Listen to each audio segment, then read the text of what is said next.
Everybody, welcome to WagerTalk.com. Friends of Wager Talk, Scott Spreitzer here with Zack, Cimini. Favorite time of year, man. We got the NFL getting serious. We've got college football stretch run as teams try to vie for that Final Four or a Final Four spot. But most of all, I love college basketball starting this time of year. I'm a huge November, December college basketball non-conference matchup fan, as is Zack, which is why we have him here. I got to tell you guys about Zack Cimini. I knew of him. I had never met him until about a year ago, December. We had lunch one day at a joint here in town. The dude goes on a 51-14 run in non-conference college basketball. I kid you not.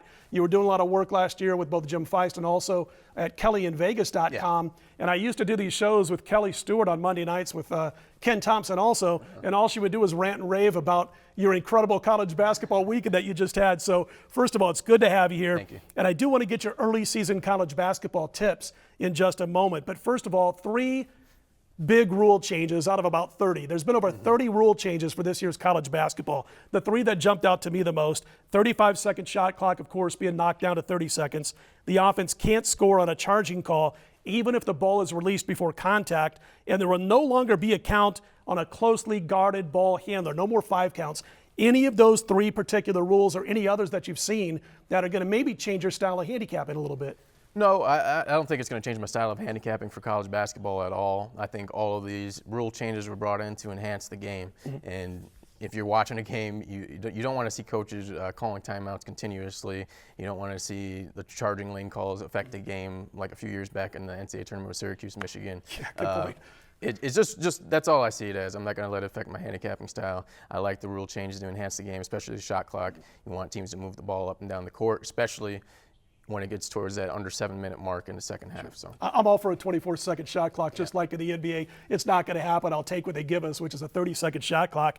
It puts more onus on a team with a returning point guard, maybe a second, maybe a 2-guard, who can handle the basketball a little bit, because you are going to have to get the ball up a little bit quicker, get into your offense a few seconds quicker than you normally would. I love the fact that they're kind of taking judgment out of the mix with that charging call, new rule, where there's no more counting to the basket if the basketball is released before the charge, because it was a total judgment call. Yeah. It was tough on the officials as it was. And now you take that whole judgment situation out of their hands. You either call charging or you call blocking, and you get on with the game. So I do like that quite a bit.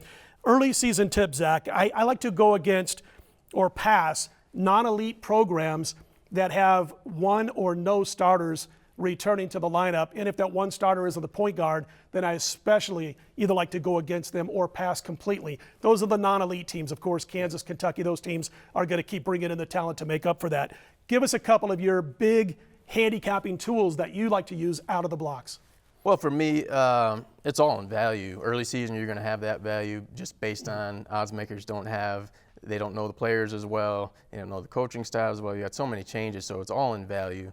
And you've got to be able to handicap the entire game in college basketball. A lot of people will talk about bad beats in the last 5 minutes or so, but that's when the game sways, whether it's via free throws, one last run. So you've got to be able to handicap that. If teams are relying on a three-point shot or they're shooting outside too much, you cannot put them in your early season wagers in college basketball. I like to go for the teams that have drivers and slashers, can shoot the free throws pretty decent, because that's where you're going to get those last 5-minute covers. Do you like to kind of hone in your handicapping on the conferences like the Big West or the Sun Belt, because it even seems like this time of year we get even a little bit more knowledge? I don't want to insult anybody than maybe, though, that the bookmaker is looking at, because they're so into having to set the right lines for college football and the NFL. So are you looking at some of those under-the-radar conferences more than the big boys?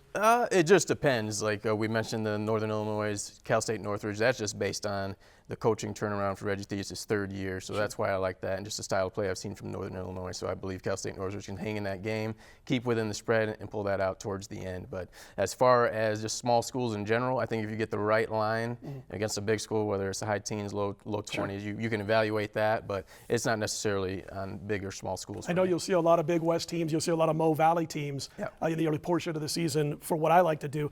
Give us a team or two as far as the future is concerned.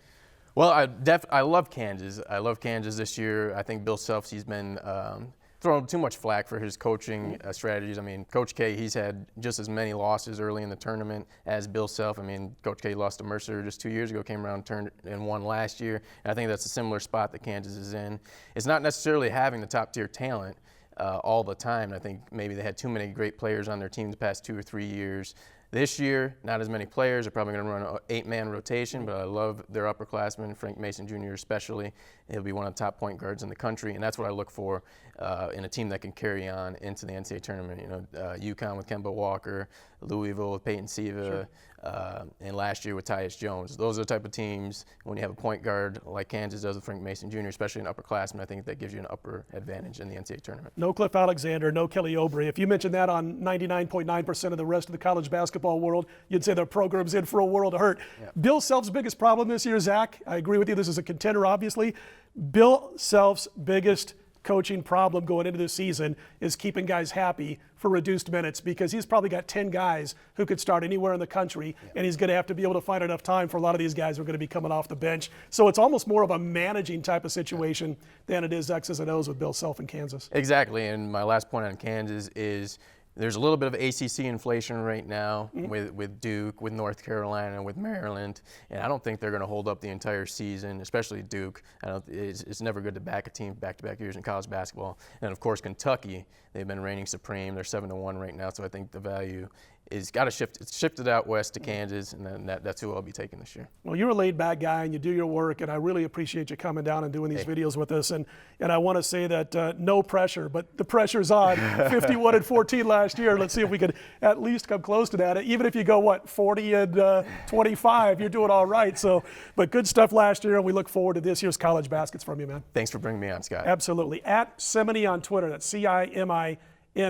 Don't forget, more videos all weekend long. Marco and Brian, the entire gang, college football, pro football, NHL, NBA, college basketball. You don't want to miss out on a single day of sporting action at wagertalk.com.